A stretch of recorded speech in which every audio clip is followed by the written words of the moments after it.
Will Aljamain Sterling actually fight Henry Cejudo? This week, Aljamain Sterling came out on his YouTube channel saying that a fight before March isn't realistic because he has a torn bicep. It's whether or not I could compete with this torn bicep again. Going through another training camp with a torn bicep. And I don't take Henry Cejudo lightly, even though I did lay out all the ways that I could win. Is it realistic for me to fight in March? And I don't think it really is.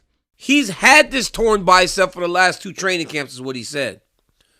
When you're the champion, everybody's listening to everything that you're going to say. Aljo has his own platform. Aljo has his ability to control the narrative of what he has going on in his life, going on in his career, going on in the fight game. When he said that March wasn't realistic, this isn't nothing new. If you guys recall, after he beat TJ Dillashaw, Aljo said he'd be gone for a while.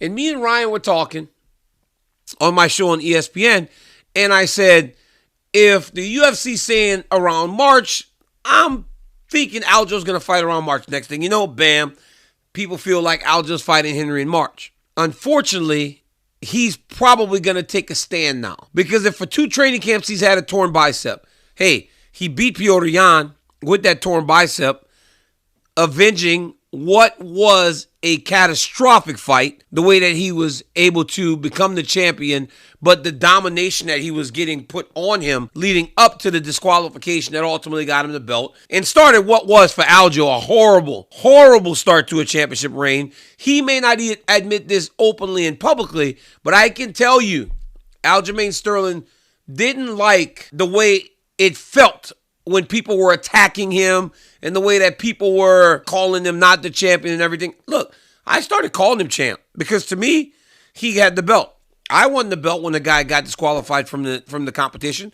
I was the champion. I wanted to be called the champion. Aljo went so far as to tell me, hey, call me Aljo. He didn't want to be called champ. And I don't know if maybe that's something he wants to be called by his name or if this is something that had to do with him not feeling as if he had earned that championship in the way that he wanted to. We were in New York City. I called him champ again. He kind of looked at me and smiled, but didn't go so far as to say, hey, don't call me champ. You know what I'm saying? So now he's kind of falling into that groove, and why wouldn't he? I mean, dude's dominating, and he was dominating TJ Dillashaw, and I'm telling you guys right now, even if TJ Dillashaw wasn't injured, Aljamain Sterling was going to beat him. But he doesn't feel like he can go right now.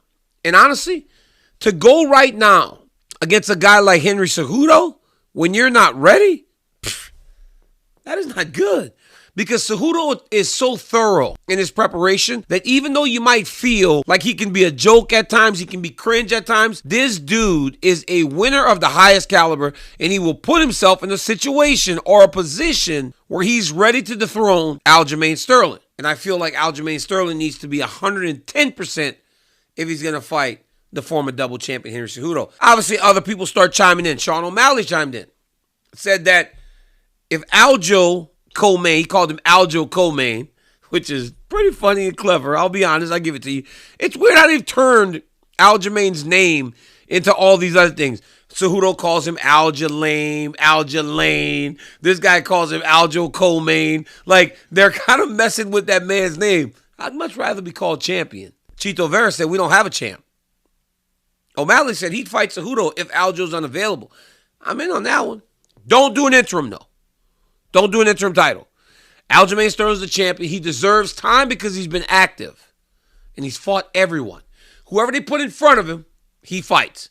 And honestly, he needs to be the one to fight Cejudo because it takes away all the question from the disqualification against Petr Yan to beating the guy in TJ Dillashaw who left as the champion once he got suspended to beating another guy in Henry Cejudo who was the champion whenever he walked away from the game.